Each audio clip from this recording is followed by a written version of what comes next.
Hmm. Aha. Hey there. I am Hermes, messenger of the gods, and I know that statement makes quite a few blokes and Sheilas uncomfortable. So, if that ain't your thing, honey boo, then feel free to call me Devin, a pile of poop, whatever. It matters not to me. I know who I am. Who are you? Do you know who you are? That's what this process is about.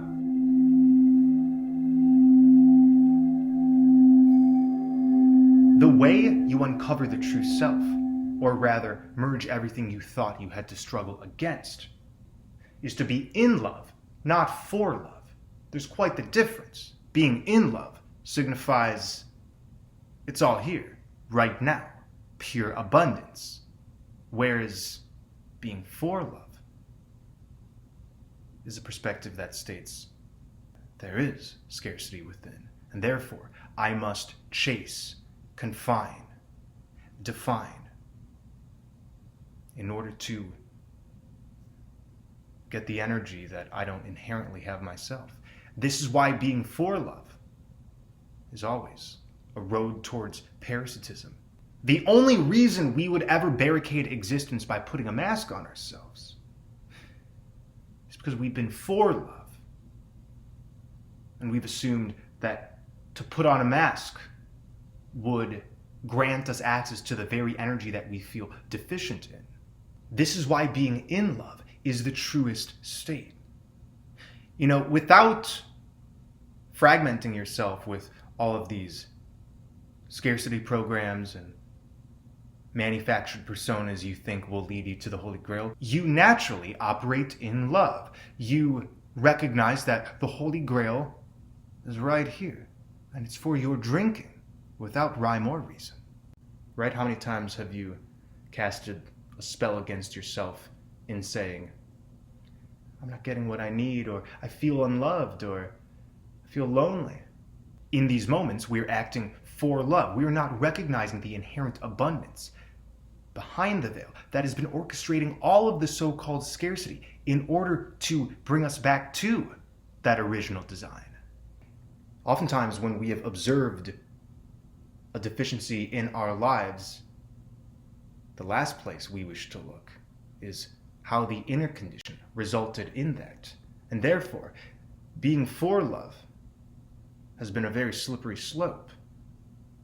Because if one cannot recognize the wellspring of warmth that is infinite and abundant and always present to tap into, then one becomes a parasite, essentially. One becomes an energy vampire.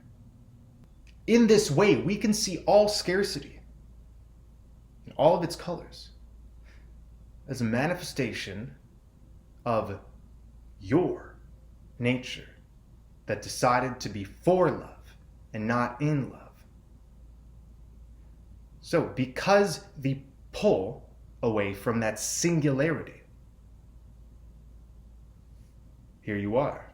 So, how can you bring it back into full cohesion, full integration, and open up a door into the original blueprint? How can you do that? Be in love.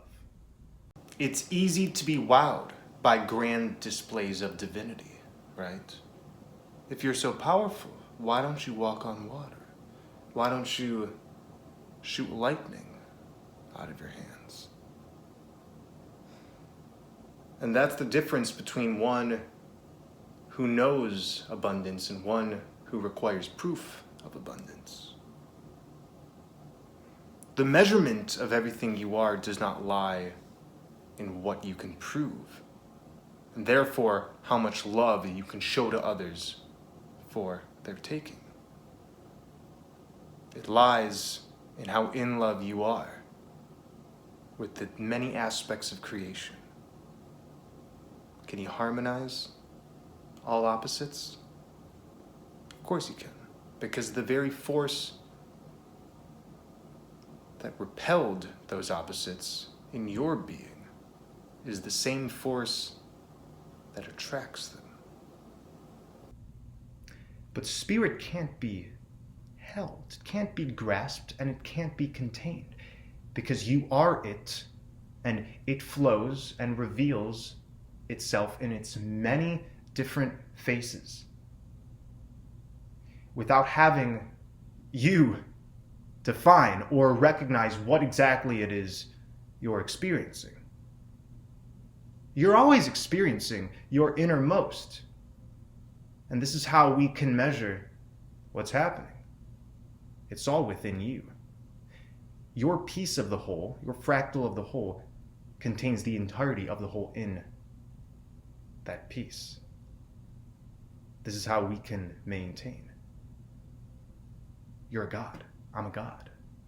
We have full capability to walk in abundance and drink from that Holy Grail constantly because it's infinite. And if it's not infinite, then it's not you. Momentum is truly how spirit operates when it recognizes its own abundance. Because of course, spirit can get trapped too, right? Because you are it and it is you. As within, so without, as above, so below. Oh my goodness. Can we break ourselves down like this? This is nothing we've heard in the textbooks. Academia says nothing about this.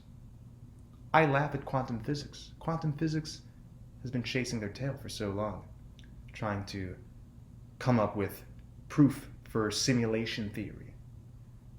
And while some of that work is quite compelling, they're missing the whole point. This is not technological simulation. This is a simulation of consciousness. It's not a game that we're the pawns of. You're only a pawn in a game if you decide to enter the chessboard, and the chessboard being the black and white squares. Duality, right? Splitting away from that in love now moment. All of a sudden, there's a deficiency felt, and you have to be for love. Hence, there are so many movements, and have been, political, cultural, etc., which justify violence or accusation or separation under the guise of this is for love. Love of a country. Love of a belief. Love of a religion. Fuck that shit. So don't feed the parasite. And who is the parasite? You, boo. And once you can recognize that and embrace everything that you thought was so dark and scary, that's when the tasty, I don't even know what to say. It's just yummy, yummy, yummy. Every single time you've cried or felt some inner tension, you can't be so sure that that did not create some sort of natural disaster, some sort of media deception, some sort of species die-off. I know, it seems kind of selfish, right? Well, you can't say that I direct all of creation. Yes, I can. Yes, I can, and this is one of the biggest secrets. And one may ask, what about a shared reality? Like, it doesn't make sense. So how can I completely, be manifesting all of my surroundings, but at the same time, we're in a shared reality? Well, thus is the nature of oneness and the all.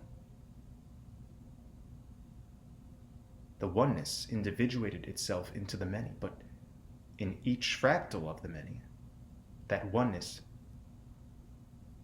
is still all-encompassing. So this is where we get the idea of a collective consciousness. That's how we can solidify that my awakening is your awakening, that my struggle is your struggle. And that's not to say that you are completely me. That's not to say I am completely you. We're different versions of the same consciousness. But I'm not saying morph into some, lifeless drone. Express. Don't self-contain. Be in love. When you're in love, you're just letting it out there. What is there to grasp? I'm waiting. What is there to need to catch? What endpoint is there to get to? Fuck the endpoint. Fuck the end point. There has been so much focus on where we're heading that maybe you've always been there. That's the Big Bang moment. That's a secret. This now moment has radiated into the past and the future. This now moment is creating the entirety of the all. It's hilarious. While the world seems so hell-bent on creating more division, more Hegelian dialectics where you pit one group against another in an infinite argument under the mask of trying to get to a correct conclusion. While the Matrix operates in that way, us living souls, we're laughing. This is why the Joker asks, why so serious? Why so serious?